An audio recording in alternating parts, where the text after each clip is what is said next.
Well, welcome to the High Vibration Living Podcast, Dr. Jenelle Kim. How are you today? Doing wonderfully, thank you, and I'm so grateful to be here. Thank you for having me.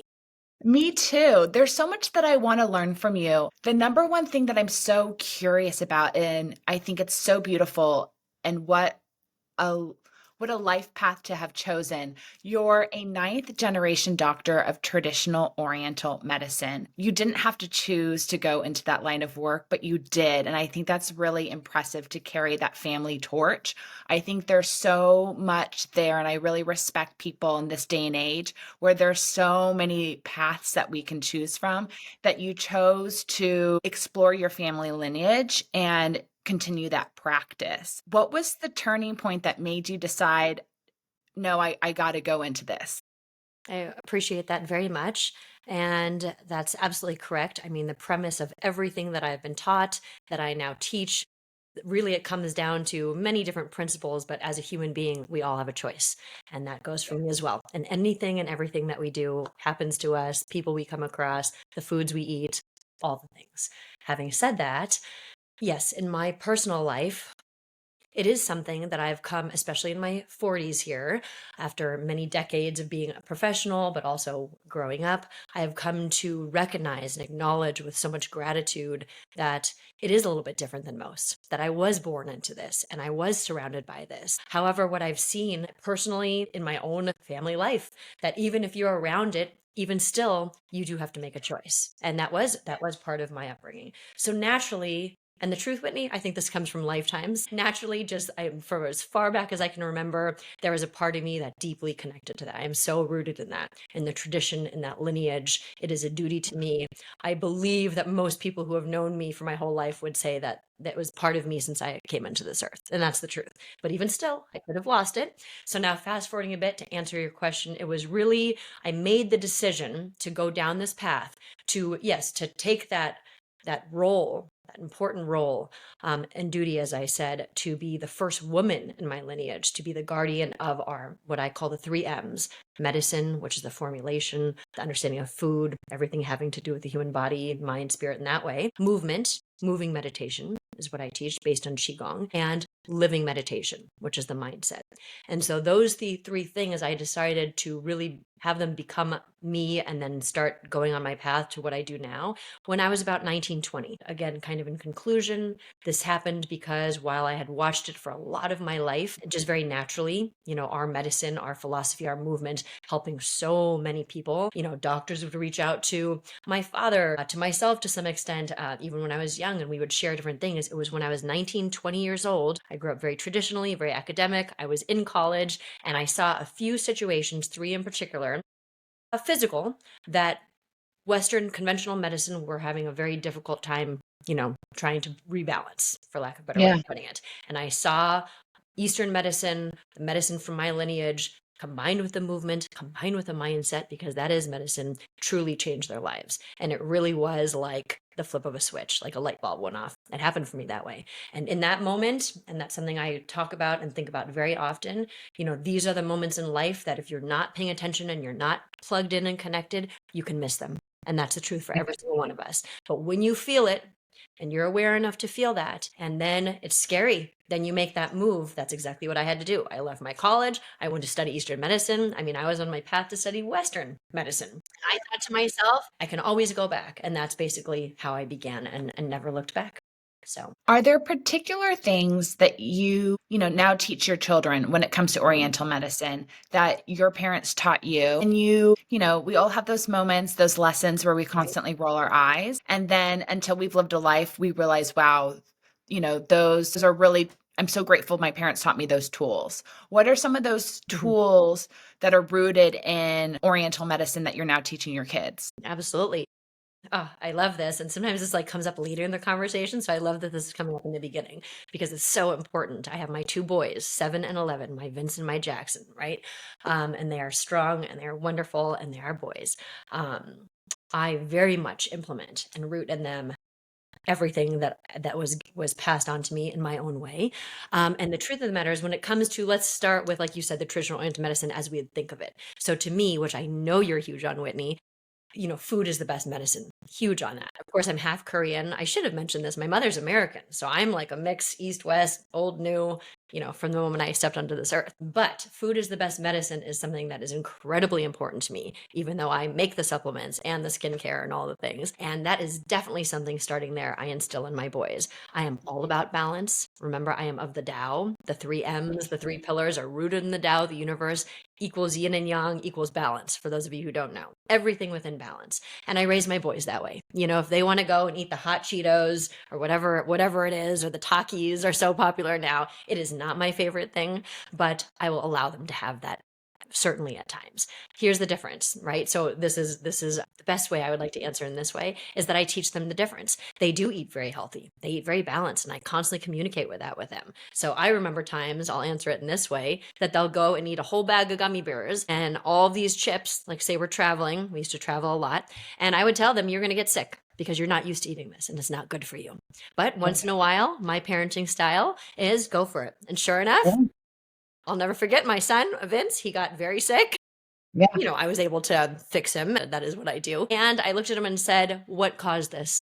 And he knew exactly. My boys will turn that bag of chips around. They will know Red 40. They know MSG. I teach them some of the ones. You be aware. You're going to put that in your body. Go for it. And if you overdo it, you're not going to feel good. And so those are, I think that's one that sticks, everything in balance, but that's important.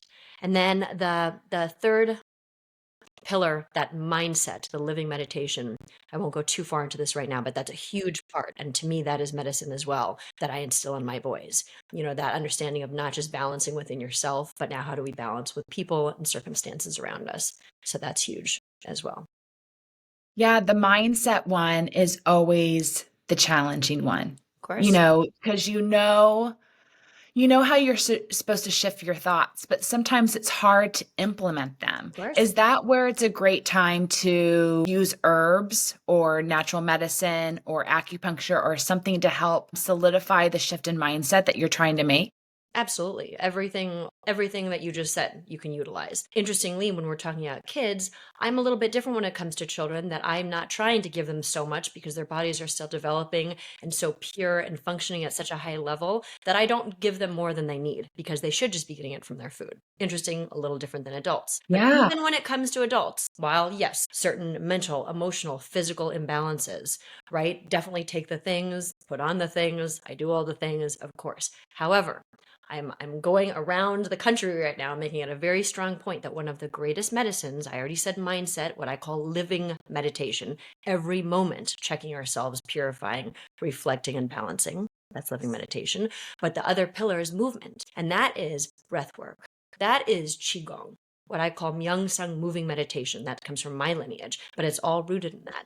And that is a very powerful tool that I teach my boys, particularly in sports. When I find that it happened the other night. They went to a birthday party, we're out and about. I could see them getting hyper. They're not usually hyper boys. That's the truth, and I have them realize it. I literally said to them the other day, I like that I have these examples. I hope it's helpful. I said, I want you to feel, you tell me if you're acting how you normally act. And it makes them check in. I think that's incredibly important. We all have to be aware. And if we can teach our children this, or the younger generations this, they start at such a younger age versus so many of us who are so out of touch, right? And so I want you to feel how you're feeling. Do you feel that you're getting hyper right now? I need you to ground yourself.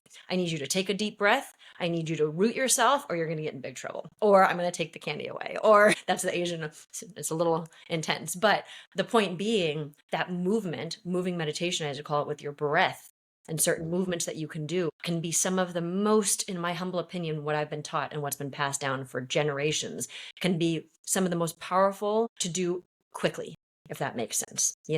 Sometimes if Yeah. we take the supplements, do all the things, it takes a minute. This, in a couple of seconds, you can adjust yourself. Can you tell me about your morning routine? Of course. How you manage taking care of yourself Yeah. and showing up for your family? I'd love to know what you do for yourself every morning. Absolutely, Wendy. And it's a funny time because, I have another book coming out soon that I'm just now starting to let people know, and different deadlines. It's the beginning of the new year at the moment. And so I'm saying all of this because no matter what, I wake up and I do, no matter what, my moving meditation. So I always take 10 to 15 minutes. I'm huge on that. particularly for us working women and men alike, that we sometimes think we have to put aside this hour, 2 hours, and that's not always possible. And what my teachers taught me was, and I very much teach this, if we can put our mind and heart into something for 15 minutes and really be present in that, it can be much more powerful than an hour of not doing that. Okay. So 15 minutes every morning, that works best for me in the morning, because as the day progresses, you lose that opportunity of my moving meditation techniques, breath work, my Qigong movements. I find that as I just said, it roots me in the morning. It makes me present. I know how good that is for me physically, mentally, spiritually, emotionally. So I will always do that.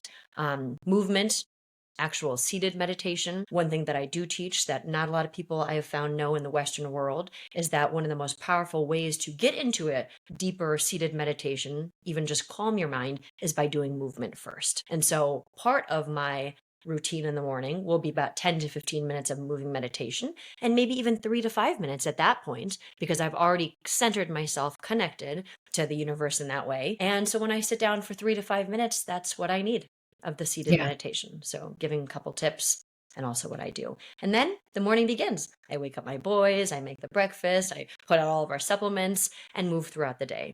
And as I move throughout the day, that is where I start to implement the 8 keys of living meditation, which is my book, but what I couldn't live without, which is how I watch myself throughout the day. And that's the truth. Yeah. How do you watch yourself throughout the day? Well, you just never stop. How do you do that? You're constantly aware. Yeah. And when things are kind of going along and something doesn't come in your way that, to be honest, we'll notice mostly challenges us. But even if something really heightens us, it makes us, we recognize that. But if we're very aware of ourselves, when those certain, whether they're small or large challenges come in front of us, whether it is circumstances, I run several businesses, including manufacturing. So you can imagine all the things that come up on a daily basis, people that come into our lives. It's when we're in those situations, taking that pause, that is living meditation, taking that breath, one breath, couple seconds, sitting back for a moment, as I called zooming out, expanding our perspective, and then moving accordingly. Right. And so that is how I watch myself and practice living meditation throughout the day. Like I said, it breaks down into 8 keys, whether we get into that today or not. It's available. And what that means is it's different keys that you kind of just train yourself. You train your mind to watch that throughout the day. And so, you just keep building good habits or not, depending on what you choose. What are 3 of the keys that you can share with us? Okay, so number 1 is the most important. It's basically everything we've already started talking about, which is know your true self. You have to always start with yourself first. You have to be aware of yourself. You have to realize that no matter whatever happens, the only thing in this entire life you can actually control is yourself and how you react or respond to any given situation, person, inside and out, right? Physically, emotionally, know your true self. And that's an ongoing journey. I say often, I don't expect anyone to call me up. And if you do, I would love to hear, I did it. I completely know myself. It's not really the way it's supposed to be. It is forever. But that constant reminder. One that comes to me right now is key number 3, which is stop being drunk on your own thoughts. It's a very powerful one. It's the only one I can say that sounds almost has I'm just going to say it like almost like a negative connotation when I say it that way, right? Yeah. You feel it like it jerks you. And I remember a lot of people trying to talk me out of naming that chapter or that key that way. But I said, no, Yeah. sometimes we need a rude awakening or a I reminder. love it. Oh, I I appreciate love it because that. I it do too, makes you Lenny. stop telling the stories that really don't serve you. Yes, and that's the thing, how often and how easy it can be, no matter what our intentions are. Good intentions. I just got telling my son the other day, very few people in this entire life want to be bad, want to do things that are harmful. That's not really the way, right? For truly a human condition. But how often do we go down a road and we don't catch ourselves and we don't realize that one of the most dangerous things in this whole life is just like we can be drunk or intoxicated on alcohol or substances, we can literally become drunk on our own thoughts and not remember that maybe what we're walking through is not what somebody else is walking through. Maybe we should expand our perspective, see more clearly. And if we do that, guaranteed 100%, and I don't make a lot of statements in life because I am of the Tao, but guaranteed every aspect of your life will improve. Be more calm, be more balanced, parenting, running a business, going to work, whatever it might be, your health. And so that's a super important one. And the last one, the third one that I would bring up is the eighth. So we did a nice little bookend there. And it's key number 8, which is be like bamboo. Again, these Okay. phrases, this kind of becoming oh, Dr. Janelle can be like bamboo. I was like, okay, I didn't expect this, but I like it. It sounds mysterious and very East Asian like. It certainly is not, although these principles have been handed down in my lineage, my ancestors did not come up with these phrases. I did. And why I came up with that is because I tend to be a very visual person. In moments, I can kind of visualize something and it helps to remind me and gets me in that Mhm. place. And I'll start here. So often, I very much agree with, I think I have a feeling you would as well, Whitney, go with the flow. Right? Same thing that I've talked about so far in our whole conversation. Life happens. We can't control everything that happens around us. However, it started to bother me because it felt like, from my understanding, what's been passed down to me in my lineage of teaching and my own experience, what I see around me and with myself, there was something missing in that. Although going with the flow is vital, we also have to be very rooted. And I felt that people were forgetting that. Right. And that's very important to remember first, because if you just go with the flow and let the winds of life take you everywhere, life becomes incredibly chaotic. All of the sickness, emotional, physical, mental. And so when we're rooted like bamboo, as we know, bamboo have strong roots, but also flexible. That's the other key. I remember when I was 19, 20, and it's all about balance. I don't disagree with there are times that we have to bulldoze through, almost be rigid in some sense. I'm finding that I'm actually not doing that so much as I get wiser. Older, not always wiser, but in this case.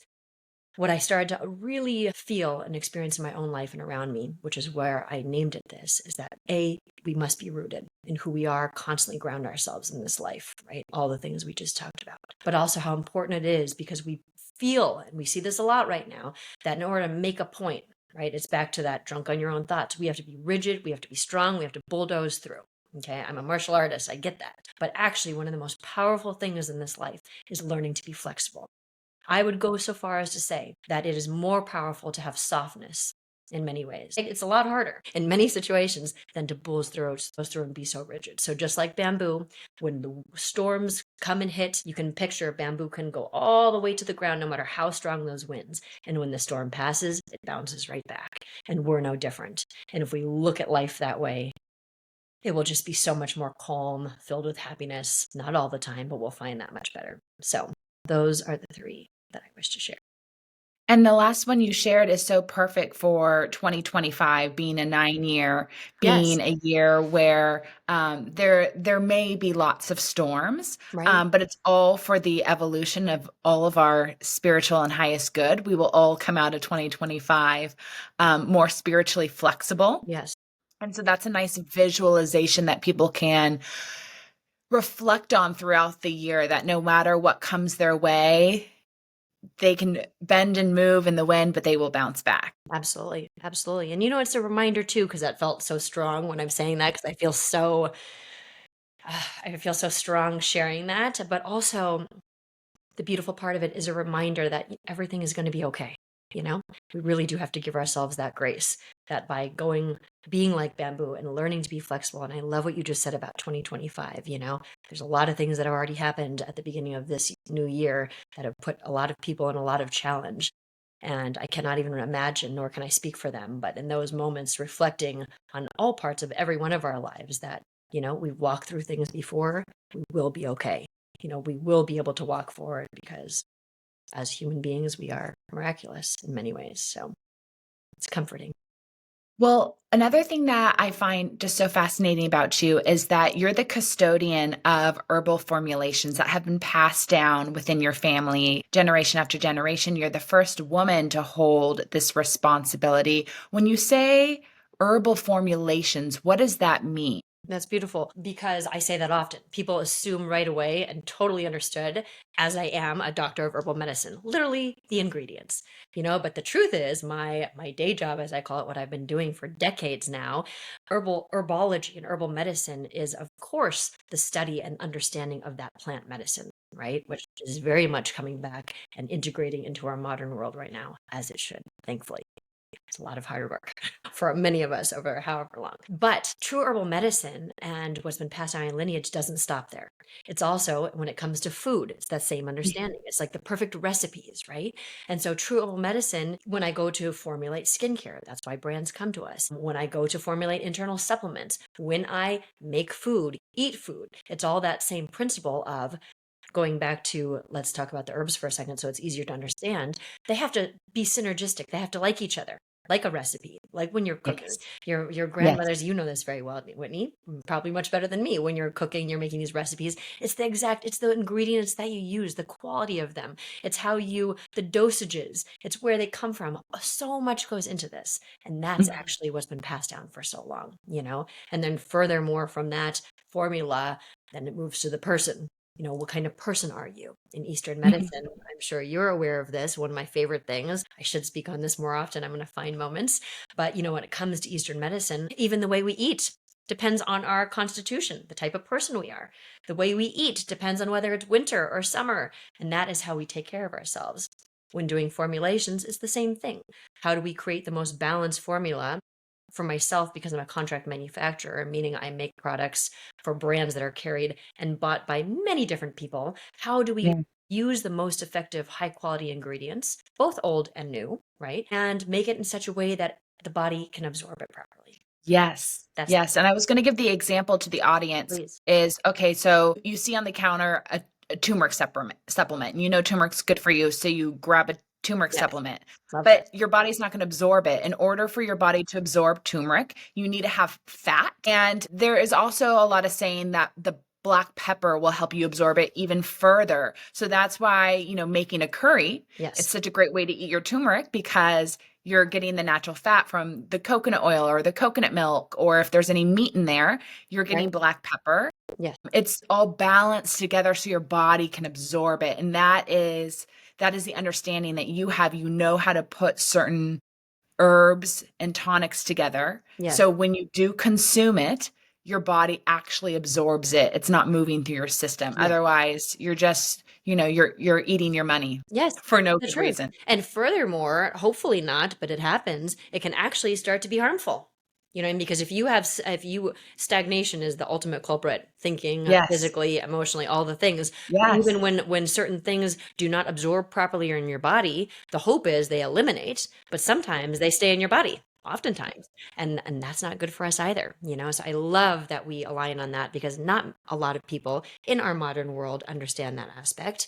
And it is so important, or especially nowadays with the amount of information that we have coming in, and there's so Yes. many experts out there. And that's why I Yes. made my show, which we haven't talked about, called The Experts, because we get the actual experts in, with respect and love to all, but there's a difference. But when we're having all these things come at us, this is the best beauty ingredient, you have to eat this, you must take this supplement, and people do it just to do it because they believe, of course, that it's going to help them, and don't even think how many people come to me and they start telling me, Dr. Kim or Jenelle, for some reason, I'm just not feeling so great. My energy's low, or my digestion's off. And sometimes one of the first things I say is, what have you changed? You must stop and think in the last couple of weeks or even months.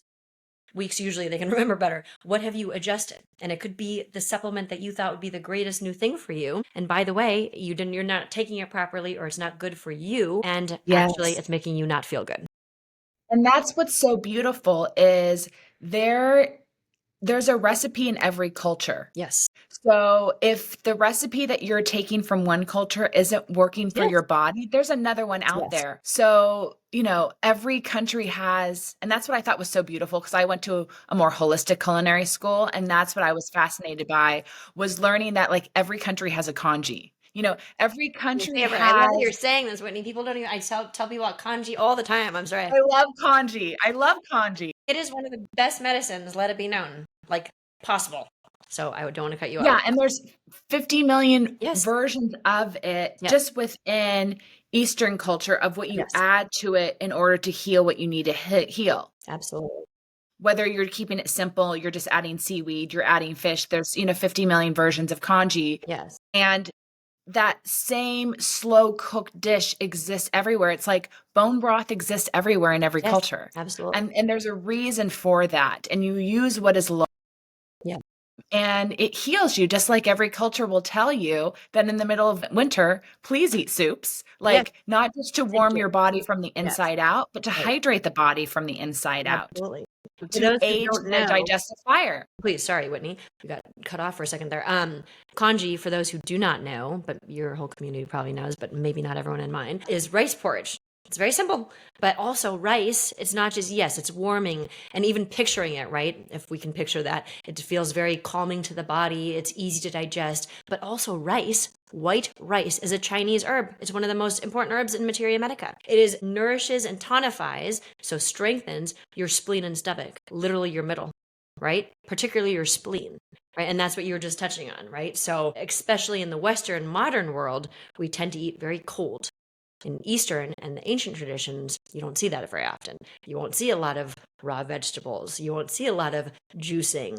The one thing, okay, going back, what do I do for my kids? My son the other night tried putting, and it's here in San Diego. I mean, come on now, but it's cooler for us for sure. He goes and he starts filling his water bottle up with ice. And I saw it one too many times, and then I just told him, no, dump it. Like I'm not dealing with this, and you need to know this. It is not good for you, sweetheart. Like, and these are the things that we just our society are not as familiar with yet, but huge, because when it's cold outside and you eat ice, I'm kind of jumping to a huge kind of food 101 of Eastern medicine. You want to warm your middle, right? So especially when it's cold outside. When it's summer, it's a different story. But your spleen is what makes all of the energy, all of the chi in your body, of course, combined with all of the other organ systems within us. But when your spleen does not like cold, the way it can make that energy, the way it can make that chi is warmth. Stomach likes cold, and all organs are paired. So the stomach will take it down, break it up. But if you, as a person, constantly eat cold food, especially when it's cold outside, and your constitution tends to be cold, especially for women, that is where so many issues come. And it actually is a very simple fix, so powerful. So you think you have to take all of this medicine, but really it could be as simple as, making sure that you're eating warming foods, not drinking ice water. There's a reason why East Asia, they drink so much tea. There's other reasons, but that's one of the main reasons. Rarely will you see, maybe nowadays, because the world is integrating so much, rarely will you go and see someone drinking tons of ice water. It just doesn't, that's not a thing. So, And I believe if your spleen is weak, that's when you crave more sugar. Is absolutely. that correct? Yes, because each organ system pair, so 5 elements, right? So we're kind of really diving, but that's all right. Let's go there because I don't always get to do this. Each organ system has like a flavor to it, has an emotion to it, So, yes, spleen and stomach, your middle, the earth, likes sweet, right? And so sweet can actually, and it goes both ways. It's always that balance, right? So sweet can actually be very nourishing, which is why it's important to have a balanced amount of sweet in our diet. But also, really interesting, when we're really worried, which is the emotion of the spleen, right? In the middle. Yeah. When we're really worried, really thinking a lot, oftentimes you will see that people will crave sweets.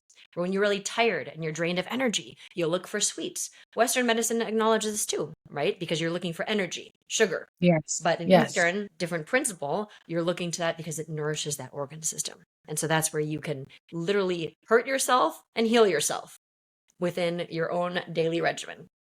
So lungs are Yeah. spicy food. It's There's so much to learn. I feel like this is all the foundation that I wish we would have learned, Yeah. as kids and almost high school students when we're really understanding and getting comfortable in our bodies. Yes. These are the foundational principles that I wish we all learned, and I hope we continue to move towards a place where it becomes something that we all do start learning or teaching that generation when they're younger. Totally. But I would regret if I didn't ask you, because you formulate herbal supplements and you work on skincare and you have beautiful skin and beautiful hair. Well, the feeling is mutual. What do you take for your skin and your hair? What are your hero products for yourself? Well, I'm very lucky and fortunate. I have created this life around myself, but I use everything I make. So if I really love something or I don't love something, I create it. So anything I put on my face is what I've made in the lab, and it's all clean. I'm very big on that. There's a reason. Long story short, when it comes to the foods that we eat, clean beauty products. We used to call it all natural. I was around when people didn't even care about all natural. Like, no, you had to listen. And the way I described this or communicated this or educated on this, to just really break it down to the fundamentals, is the fact that our bodies go through so much every single moment that we have to remember that when we start putting tons of things that are hard for us, again, to absorb or to balance with, the preservatives, the artificial dyes, the artificial fragrances, the chemicals, it just makes it harder for us. So if you just think of it that way, you can make a choice that by putting clean beauty products, all natural, onto your skin, synergistic formulations, eating proper foods on that same principle, thinking that way in the same principle, really all connects, then that is how we can be very healthy and live a long, beautiful, youthful life. And so I won't go into every single ingredient I love, but it's a bridge. I very much am rooted. I love my East Asian herbs, synergistically formulated, my ginsengs and angelicas and astragalus, and the list goes on. There are also some very powerful anti-aging ingredients, speaking on the skincare that I use, that I love to bridge, as I call, or integrate them. Your hyaluronic acids, your peptides.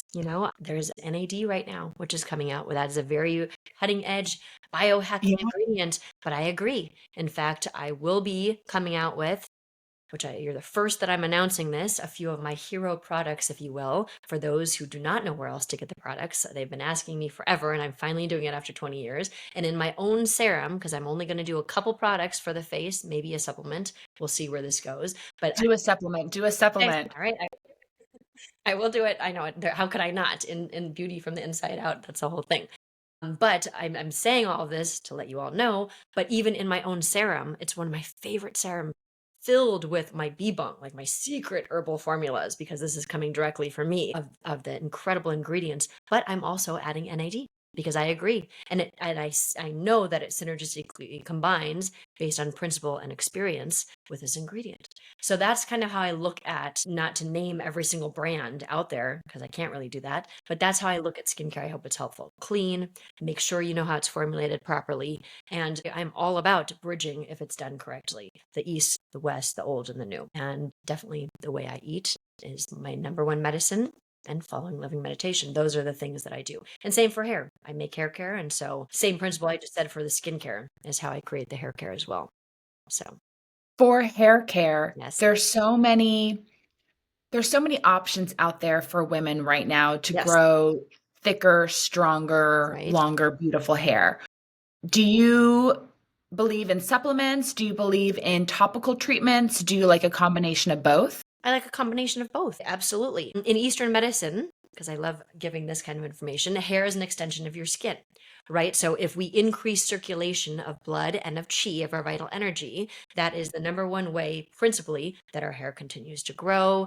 We don't get as many grays, it's not as dry and brittle. Because think of it, it's literally circulation. That's one of the number one things, is increasing our blood circulation and increasing our chi. That is the yin and yang of our bodies. I usually go all into this, but we don't have time Yeah. yet. We're going to have to talk again. Yeah. So having said that, we must be aware that when we take these supplements, that's almost always the ones that I kind of can think of right now that are very popular. At the core, Yes. that's what it's doing. It's helping to grow your hair because from an Eastern medical perspective, those ingredients are increasing your circulation, increasing your chi. I like to stay in my lane. I like people to understand the Eastern medical view. Of course, we can talk about biotin and all of the other aspects. For example, I won't even get into it, of the Western way of understanding hair, skin, so on and so forth. But I like understanding that aspect. Having said that, I also find that people overdo everything in balance, particularly when you're taking supplements, because those are some pretty strong herbs and can be stagnant herbs that can cause stagnation when you're constantly trying to increase, if it's not formulated properly, chi and circulation, chi and blood circulation, right? So if you keep increasing this in your body and it doesn't flow properly, it starts to cause stagnation, and now you might start to break out. You might start to have digestive issues. It'll Mhm. come out in different ways. So I'm really expediting through this, but it's something I've been seeing a lot lately. So Yeah. I'm so glad you brought answering that another up. question. I hope that's Both okay. both a friend of mine and I Yes, started to have digestive problems there you from go. one supplement that we were taking for our There you hair. go. We both stopped it, Okay. obviously, because we were smart enough to figure out that it just wasn't the one for us. Absolutely. you can't get benefits if you're getting negative effects. Yes. And how many people going back don't even realize that that's what's causing it, Whitney? That's why I feel compelled to share these things. But so to answer your question, I think it must be internal, not just topical, because especially when it comes to hair and skin, it literally comes from as I just explained, from the inside out. Certainly what we put onto makes a huge difference as well when formulated properly. But yes, be aware, because those in particular can cause other side effects if you do too much. I have so many other questions for you, No, I can't especially believe our beauty time. related, but we'll have to do it another time when I you're would love ready to to. share more about what you're creating. So, in the meantime, where can people continue to learn from you and stay in touch with what you're doing? Yeah, so one thing I definitely don't want to forget is that I have my website. So JenelleKim.com. I'm sure you have it, but Yes. JENELLE, Yes. Kim.com. So please sign up for my newsletter, because I am about to have a lot of news coming out, a lot of different opportunities and offers that I think people are going to really enjoy, because I've heard you on social media, Dr. Jenelle Kim. Instagram is where I engage probably the most, because I have to prioritize due to time. That's a great place. I really try to share all the tools in very concise ways of all the 3Ms that I talked about. I do have a show called The Experts, as I briefly mentioned. Currently, it's on YouTube, and I'm about to start my in studio podcast. So it's a little bit of longer conversations with truly amazing people in all of those pillars, from thought leaders to serious experts in wellness and beauty. From L'Oreal's to your Sahil Blooms to you name it. So really, really exciting there. And then yes, soon enough, I will be launching, which you will find out if you sign up on my website. And if you follow me on any of the social media, some products that I think you all will really enjoy, my hero products. So Well, thank you so much for your time. I have so much that I still want to learn from you about, and I'm just so impressed with the work that you do and the time that you've dedicated to studying all these practices. What you have learned and what you're sharing with people, I think are just like natural foundations that we should all have like in our tool belt. So thank you for doing what you're doing and continuing to teach what you teach. I appreciate you very much, Whitney. The feeling is so incredibly mutual. I'm always so grateful to meet someone so aligned. And I love that you say it that way, kind of in conclusion. It truly is the foundation. And I look forward to learning so much more about you as well. Can you leave our listeners with maybe one last health, wellness, herbal tip that they can consider adding into their life? Use that breath, because that's something that is really powerful lately. You hear it everywhere, but that's because there's a reason it's effective, right? And so in any given moment, just remember it's medicine. Movement is medicine. That's what I'm going around teaching and making it a very strong statement so we remember. So do all the 3 pillars: movement, medicine, mindset. But in any given situation, you breathe in through your nose, rooting your feet, make sure it goes into your abdomen first, then filling your lungs, and exhale through your mouth, literally making that noise, because that noise regulates your chi, or if it resonates more with others, it calms your nervous system. Literally just doing that. So in any given situation, never be afraid to take that pause. The world can wait for 1 second, because I promise you will be able to see more clearly. And that will also allow your body, even in that one moment, to rebalance, so that you don't get too far off balance. And then it's hard to recenter. That is so perfect. Yep, they can wait a second. So glad. I They love can that. wait a Thank second. you so much. Thank you. Hi, friends. Welcome back to the High Vibration Living Podcast. I am your host, Chef Whitney Aronoff, founder of Starseed Kitchen and High Vibration Foods. And today I am chatting with Dr. Jenelle Kim. You guys are going to love this episode. We talk about Eastern medicine, movement, and meditation. She is a 9th generation doctor of traditional Oriental medicine. And I just found it so beautiful and interesting that she's carrying the torch, being the 9th generation of this family lineage. She's a nationally board certified herbologist. She's nationally board certified in Oriental medicine and acupuncture. And that's so impressive that she chose to go into that for her career after studying Western medicine, because it takes a lot of time in order to dedicate to those 3 pillars. And she really was ahead of her time in doing that. We think about herbology, Oriental medicine, and acupuncture in the health and wellness space as, basic pillars for wellness these days. But, 20 years ago, moving in that direction wasn't necessarily a popular thing to do. I'm really just fascinated with Dr. Jenelle Kim's career trajectory, but she's also the custodian of herbal formulations that have been passed down directly within her family for many generations. And she is the first woman to hold this responsibility. And what she does now is she creates herbal formulations for a ton of brands that you shop for at Sephora and other clean beauty locations, whether it's skincare products or supplements. That's what she creates for brands. And she's currently working on creating her own products. If you watch this video on YouTube or if you see our clips on Instagram, you'll see she has the most gorgeous skin and the most gorgeous hair. So I had to talk to her a little bit about the supplements and the products that she uses and she takes. And she's going to be sharing more of those as she starts to develop and formulate her own hero products that she's been using for years. And I think you guys are going to really enjoy this episode. It's a little bit beauty. It's a little bit food. It's a little bit mindset because after all, we need all these things in balance. So enjoy this episode. Definitely check the show notes so you can see Dr. Jenelle Kim's website, her Instagram, the ways to follow her, keep with touch with her, and find out about her new podcast, see her show on YouTube. She has a lot of different ways to help you learn and grow and evolve. And I hope you guys take advantage of it. So without further ado, here is our episode. Enjoy and cheers.